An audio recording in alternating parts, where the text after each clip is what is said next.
I remember when I would run into a situation with a guy where things would start out really well. He's texting me, I'm texting him. He's taking me out, I'm eating my food, I'm eating his food. We're hitting it off, sparks are flying. All right, everything is feeling perfect. And then for some reason, I'm hearing less and less from him. I'm feeling this distance from him. So I start trying to pull him inwards. Sometimes it might be my attempt of pulling him in is to be passive. Other times my attempt will be direct and I'll ask him, is something wrong? I haven't heard from you. What's going on?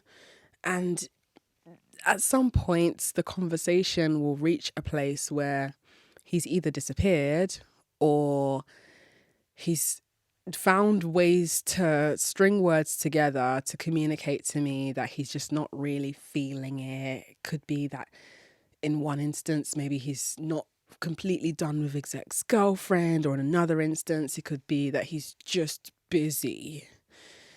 And when I've had friends approach me with very similar situations, it's oftentimes the same thing happening where, again, on the onset, he's intense, he's excited, he's taking you out, he's taking you shopping, he's giving you the impression that you're on the course of being his girlfriend at some point and you're comfortable in this joy.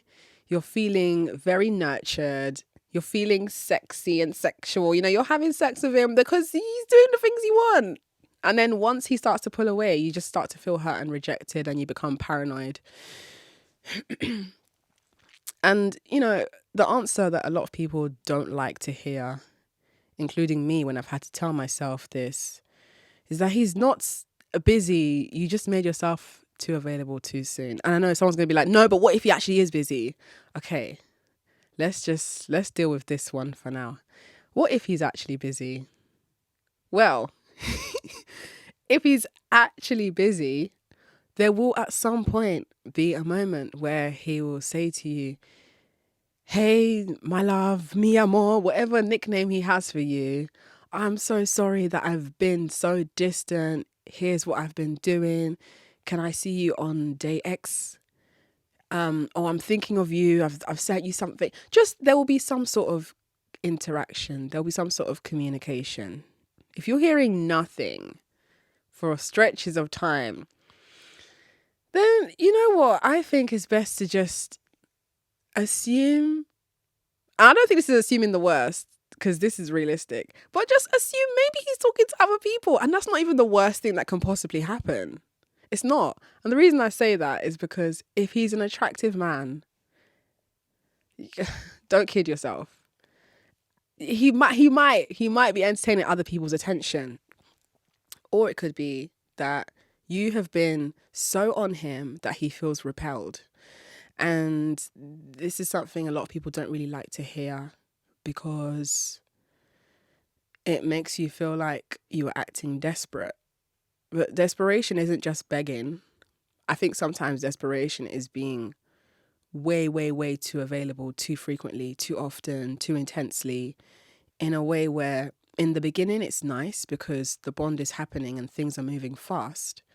But then you start to look back and you think, well, I've given this guy so much access to me that he should have earned through trust building, because that same access I've given to him in the space of a 2-week bender could have been distributed over a 2-month period instead. And we probably still would have arrived at the same place we're at now, where things feel, hot and spicy and sensual.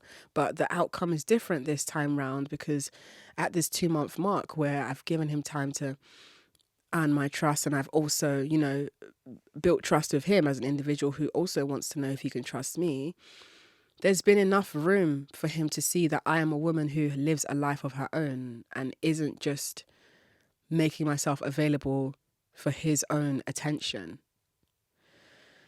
I feel like as women, when we like guys, what often happens is that we fill in the blanks for them. So he might not even be that amazing, but you have decided he's amazing and you've pretty much projected your own greatness onto him. He's probably someone who doesn't even speak to you that much, but you've told yourself that, but when I'm with him, it's great, and it's like no one else exists in the world but me and him, and he's really paying attention. But then when I'm not with him, I just don't hear from him. So you just fill in the blanks by telling yourself that even though you don't hear from him, when you are with him, it still counts. That's not good enough. It's not good enough. If somebody wants to earn your trust and be in your life and show you that they want to have more with you than just this sexy, flirty dynamic you've got going on, they need to make that clear with their actions. And I don't care how busy a guy is. Like, if he likes you, you're going to feel it. And you won't have to guess and wonder. Because at this point, at my age of 27 right now, as we speak, I'm going to be 28 in December, guys. Woo! But at this age of 27, I don't like to do the whole, does this guy like me? I'm not sure. I'm going to just assume he likes me then. Honestly, it's either he likes me or he doesn't. It's either he likes me or he doesn't. And if I'm getting the energy where I have to wonder if he's interested in me, I like to just assume he's not. Because if I'm wrong in my assumption and it turns out he is into me, then I'm going to need to see that being challenged with his actions. It all comes down to wait and see. And this is where I think a lot of us as women get things wrong a little bit when maneuvering romance with guys. We sometimes don't give ourselves the opportunity to see what happens when we wait and see. It's like the scenario where the guy, this guy we're talking about, is intense with you and he's into you and you're having this sex and you're going on dinners and you're feeling like, wow, I'm doing the thing, we're dating, and it's and then he starts pulling away. A lot of people, the instinct is to ask, where are you? What happened? What's going on? But actually, this is one thing I learned from my mom. Sometimes just fold your hands, sit down and see what's going to happen. Because let's say it was maybe 3 days into you not hearing from him and you now message him being like, hey, I haven't heard from you. What's going on? If you had sat and waited to see what will happen, it could have been, he could have gone another 5 days without hearing from you. And that is very important information because that's a total of 8 days. Wait. So you're okay with not hearing from me for 8 days and I'm supposed to believe you're attracted to me. Even 3 days is much. By day 3, I've already been whisked away with the other man who's holding my attention. The game is the game. But jokes aside, sometimes it might be that by day 3 you haven't heard anything. You're probably thinking, wow, okay. And you just live your life and do other activities if there's no other guy who's holding your attention like this guy who you actually liked. But I'm saying sometimes there is value in just waiting. Sometimes just don't say anything. Like sometimes see what he's going to do. Because genuinely speaking though, if that guy is not okay with not hearing from you for a week plus, that tells you a lot. But you wouldn't have been able to know that if you had cut in on day 3 or day 2 to ask him what happened. What do you mean what happened? He's obviously alive. You can see him watching your stories. He's alive. You can see him posting on social media. So he's not in any kind of like grave danger. So you know that he has access to his phone. He just doesn't want to contact you. And that reason is known only to him. It's not for you to fish out of him, because if he wanted to tell you, he will do what? He will tell you. But why is he not telling you? Well, a lot of men feel bad about outright telling you that they've become a bit bored. So that's why they pull away, because they just feel like, oh, if I just say to this woman that I'm not really that interested, and as much as I got what I wanted, being sex and the warmth and comfort of a beautiful woman, I'm kind of done now. She's going to bite my head off and I'm going to be made to feel like a bad person. And this is going to have a ripple effect on the friendships that we mutually share, possibly. So I'm just going to slowly pull away, kind of, and just keep telling her that, sorry, I was busy. Oh my God, maybe next week. Sorry, I was busy. I'll keep on dangling her on this string, and hopefully the string will get longer and longer each time, and maybe she'll get the hint. A lot of guys don't have the confidence in themselves to be direct. That's not what you should be wasting your time interacting with. But there's this interesting dopamine release that our brains must be experiencing when we're doing Detective Fisher with these guys who don't like us. It's almost like you get something out of proving to yourself, yeah, I knew I was right. He does like me because he ghosted me, and then he's now reappeared 2 months later when he saw me post this hot story. No, listen, if a guy dips on me, yeah, or situations end on terms that were really unclear and unfair to me, and he reappears, no matter how long it's been since he reappeared, that's offensive. That's an insult. Let me tell you why it's an insult, yeah? He has reappeared because he has mentally gauged the situation. And from his findings, there is a chance that you are going to tolerate him, which means that a part of him believes that you're goofy enough to go back. That's an insult. He thinks you're goofy. He's coming back because you're convenient. He's coming back because he thinks you're going to say yes. Because I think if a guy or a person, yeah, if a person knows that there's 100% chance that they're going to get rejected, there's 100% chance this person is not going to be receptive to them coming back, they're not going to do it. Because who wants to face rejection? The rare time that guy would be willing to stomach the rejection and still reach out to you anyway is if he is, one, sincerely sorry, and two, he has gone through some sort of consequential life event that has forced him to grow. And that growth has happened in a way where he's prepared on his own accord to be a different guy to the guy you were dealing with. And that is the exception. That's the exception, okay? And you can't keep treating every situation like it's the exception. And I think sometimes we do that. We treat situations that don't deserve to be the exception like the exception because we think that we're the exception to the rule. We think, I'm so amazing and so different that my pussy is going to change him. My pussy is going to make sure that he is not ever bored of me. And I want to challenge that. Not to say that you are not a unique, special, interesting, one-of-a-kind individual.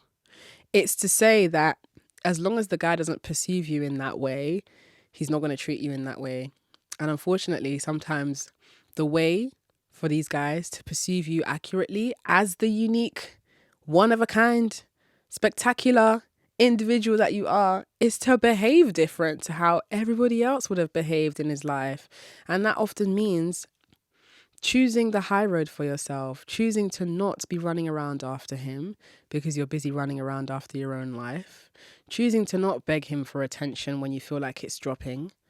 And rather, if you notice that he's not giving you the attention you want, then he's not going to get attention from you because he knows what to do to make you warm up to him. He knows because that's how he got you here in the first place. They do know what they're doing, but you just decide to dumb yourself down and dumb them down in the process. And you end up looking goofy and feeling even goofier. And it's just not a nice feeling. And the feeling of being goofy is not worth it, especially if you're already in a very delicate and fragile place in your life. And a lot of guys will know that you're in this kind of delicate, fragile place and they will target you because they know that you need affection and you need validation. And so they know that the trade-off here is I sleep with her, I get what I want from her, which is the feeling of her warm, wet pussy, and she gets what she wants from me, which is validation and the feeling of being sought after and desired. And I can easily just pretend my way through this whole thing and she will feel it and I get what I want. Meanwhile, you're not even getting what you want. You're not even getting the validation that you asked for. You're not even getting the affection that you wanted. You're just getting the odd sort of ego stroke of knowing that he wants to sleep with you. You've got to want more for your life. There has to be more, because these guys, when they pull away and you start chasing after them, they get a rush out of knowing that you're desperate and that you miss them. You can't be missing somebody who doesn't even deserve to be missed. You can't be missing somebody who hasn't made their presence in your life irreplaceable. Like, sometimes we're giving guys too much credit by even running around after them when we haven't heard from them, because they're used to this. You're not the first woman who's acted in this way. In fact, that man, just like you're in a cycle, he's in a cycle too. He's in a cycle of going for women who have a particular personality type or who are reactive in a particular way. You're not the first woman who's been emotionally acting out when you don't hear from him. You're not the first woman who's become passive after wanting more of his desire and attention. He knows what's coming. He's okay to accept and tolerate it because he knows what to say to you to get you back in bed. He knows because he's done it like 12 other times before you. And it's not nice to hear. I know. It challenges the idea that you're unique and you're different. That's why you can't afford to just be letting guys into your life anyhow, because that's what happens. Men can interfere with your self-image, and your self-image is incredibly important because your self-image defines how you move through the world. It's the difference between you having the motivation to do your work and you feeling defeated and sinking into a further depression and entering financial crisis, especially if you're someone who you work for yourself in some way. You can't afford to be with a man who brings self-doubt into your life, because what starts as doubting your own beauty, doubting your own intelligence, doubting your own uniqueness can now become you doubting whether you're good enough for the job that you were doing before you even met this man. And then your morale starts to dip. And then you start to find yourself feeling depressed because you're having money issues, but then you don't have enough motivation to go out there and get things for yourself because this man has punched a hole in your self-esteem. And can you see how the cycle happens? Men literally affect your money. So it's like, I don't understand really what payoff you're getting from having sex with a guy who's simply just like validating you. Because if a man has the power to validate you, and your self-esteem is dependent on that validation, then he has also got the power to throw you into depression once he takes away that validation. Like, the stakes is too high. If you knew what you're up against, you would be so careful and intentional with who you allow into your life romantically. The stakes is way too high. Oh my God. This is why I am pro having hobbies, having creative outlets for yourself that aren't even, you're not even monetizing those outlets. And it's not even anything to do with you involving yourself in it so that you can, raise your following on social media, or so that you can possibly have a job in this line of thing you're doing one day. I'll use myself as an example. I've been pole dancing since maybe May or June of 2022. And I have been loving it so much. When I first started, I spent the first month in lessons constantly falling off the pole, barely being able to stay on the pole for longer than 15 seconds, feeling like my own body weight was working against me, catching myself being defeated in lessons, and just wanting to walk out and cry because it was really triggering my anxiety when it comes to my relationship with feeling like a failure, and how I use self-deprecating lines of thinking to beat myself up when I'm struggling. But then, as I kept on going to pole lessons twice a week, there were some days, maybe twice out of that month, where I had a really, really good lesson, where I managed to nail the task I was given. And I felt that boost of self-esteem. And I felt like, wow, maybe I can do it. I feel like I got this. And there were times when I'd fall off the pole again. But those days where it was like 1% better than the last day were the days that kept me going. And that hobby is for me. It's for me. And it physically gives me 2 hours a week divided over 2 days to just have an hour for myself of being on the pole, feeling sexy, feeling strong, challenging myself to do something that makes me feel scared of failing, because I have a very, very tumultuous relationship with failure, being a firstborn Nigerian daughter and being made to feel like I need to be perfect by a mother who was also struggling with that same internal dialogue. It's put me in a position where when I am in environments where I'm struggling to learn something, I am really hard on myself. And pole has given me that opportunity to not be so hard on myself.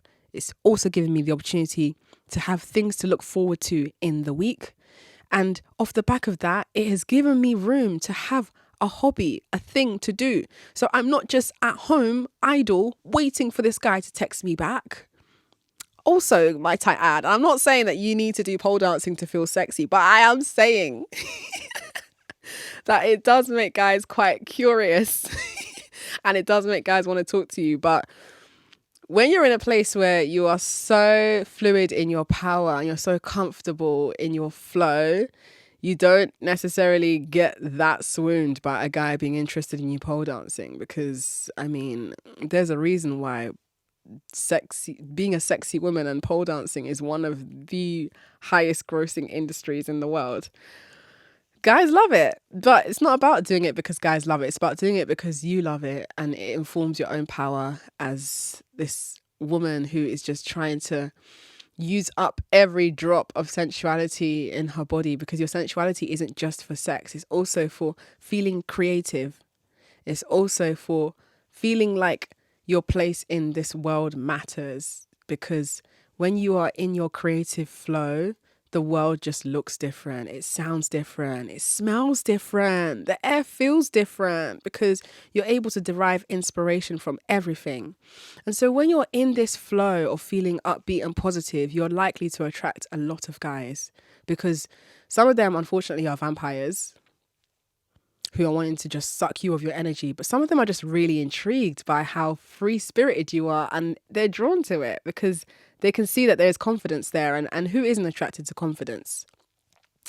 And so why I'm saying you need to get a hobby and stop chasing these boys is because you don't know where your hobby will take you.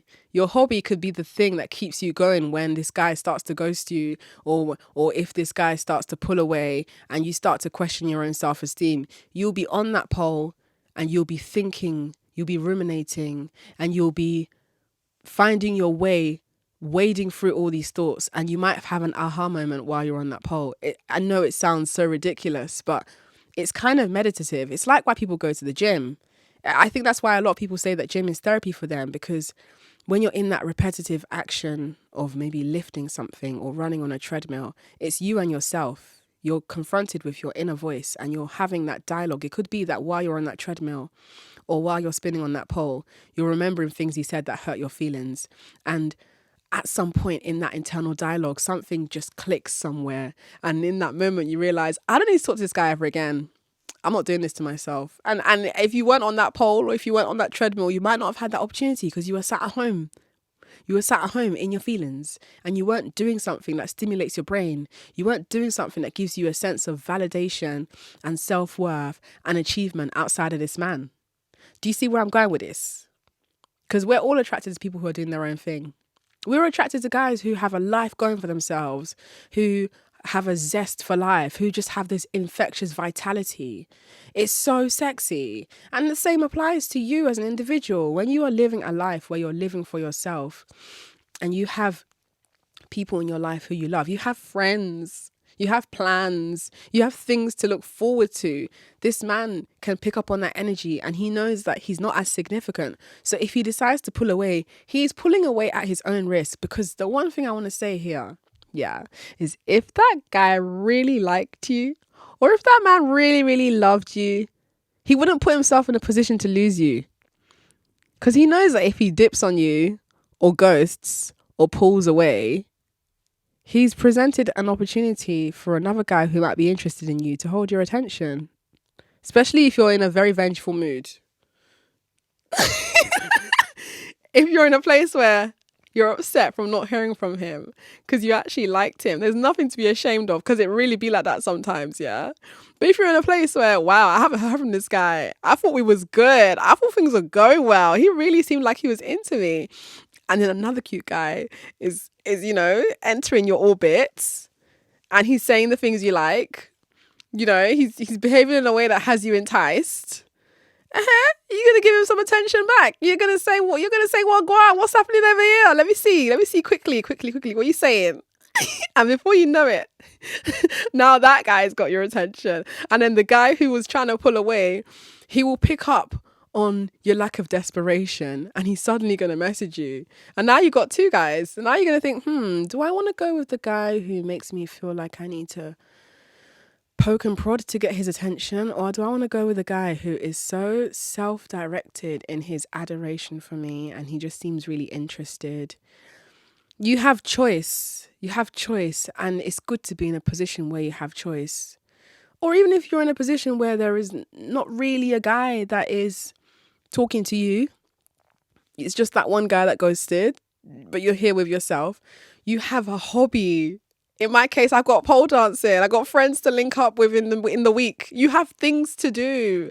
You need to have a life that is fulfilling outside of men, so that when these men come into your life, they're here to enhance that fulfillment.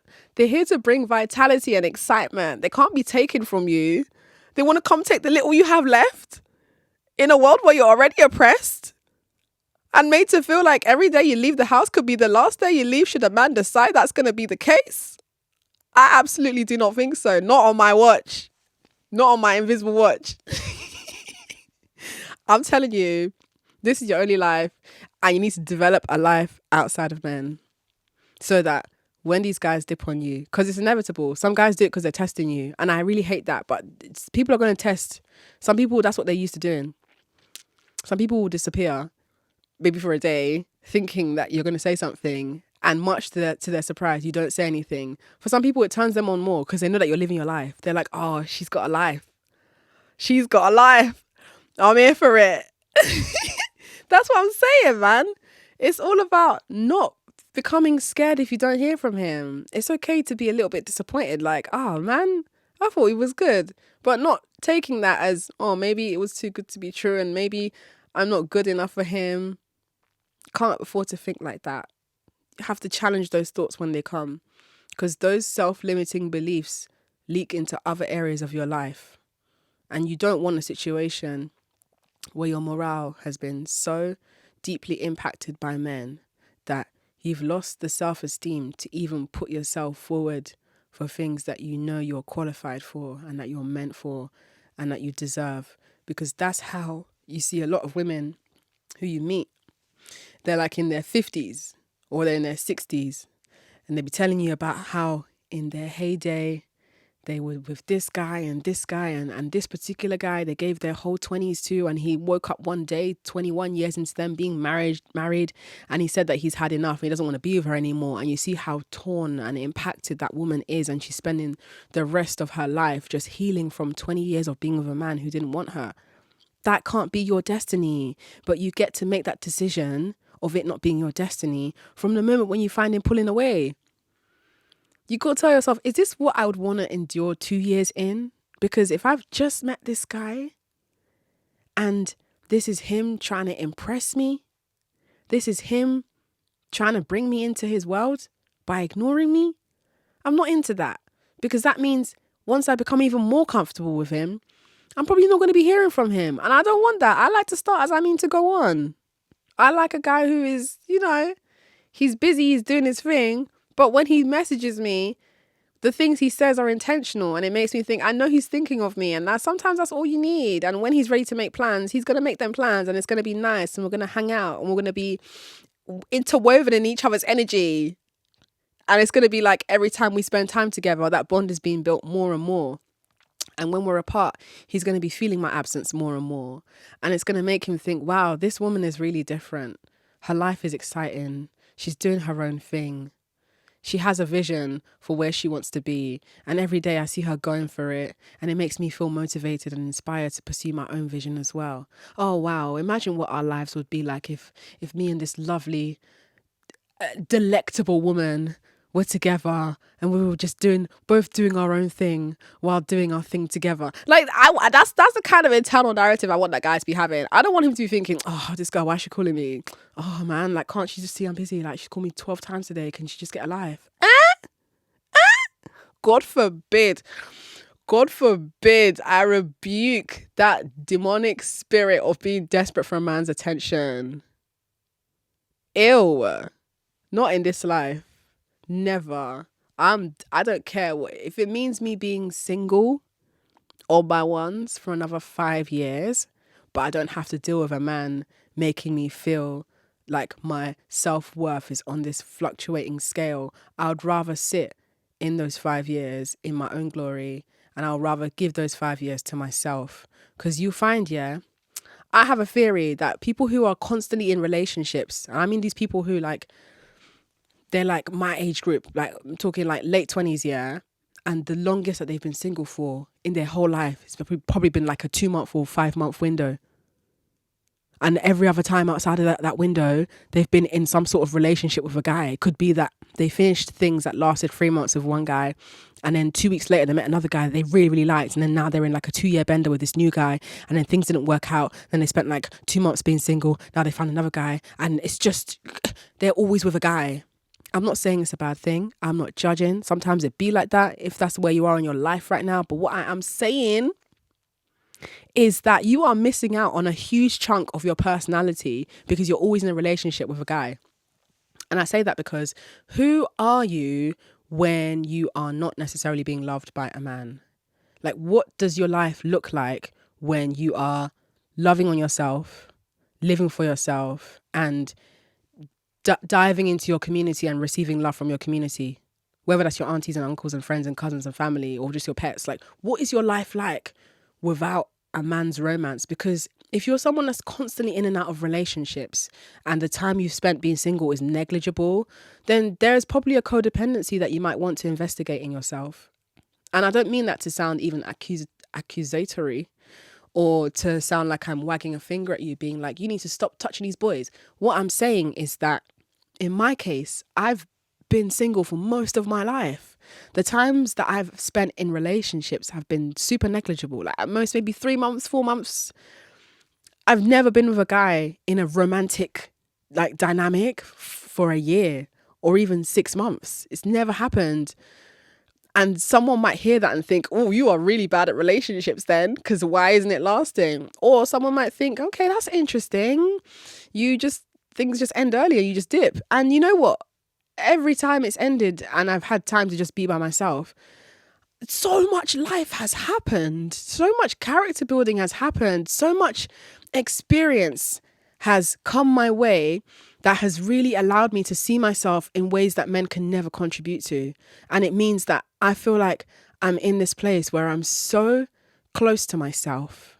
I'm so in tune with what triggers me that when I do come across a guy that I'm attracted to, I can feel things in ways that I might miss if I'm constantly having guys around, constantly just numbing the feeling of loneliness with sex with this guy who halfway meets my needs or halfway meets my standards. It's about only making yourself available to the men who are meant for you. And it's not going to be a crowded life if you're taking that route, but it will be a very vibrant life when it happens for you. And that's what I'm always going to be putting myself forward for. I'm not interested in numbing out my boredom with men because it's very expensive emotionally. And I'd rather go through that really, really stormy experience of, leaving something that isn't meant for me and being able to recover on my own and recover with my friends and being able to really process the feeling properly so that the next time I'm with a guy, I know that I've processed what happened the last time and I'm able to really identify, oh, am I about to repeat a pattern here from 6-7 months ago when I last dated a guy? Am I about to find myself in a situation where this guy might start making me feel the way that I didn't want to feel, which is why I left? And in that process of trying to figure out if this guy is meant for me, I don't feel bored of my own company. I don't feel scared to walk away if things ain't looking the way I want it to look or if things ain't feeling the way I want it to feel because I've walked away before. You need to learn how to leave because if you've never left before, you won't know how to leave. And that's the cycle that I see a lot of people in. And that's what you don't want for your life. So if you're going to take one thing from this episode, he might not be busy. He might be bored of you, but that's not even a bad thing because you can make your life interesting without him.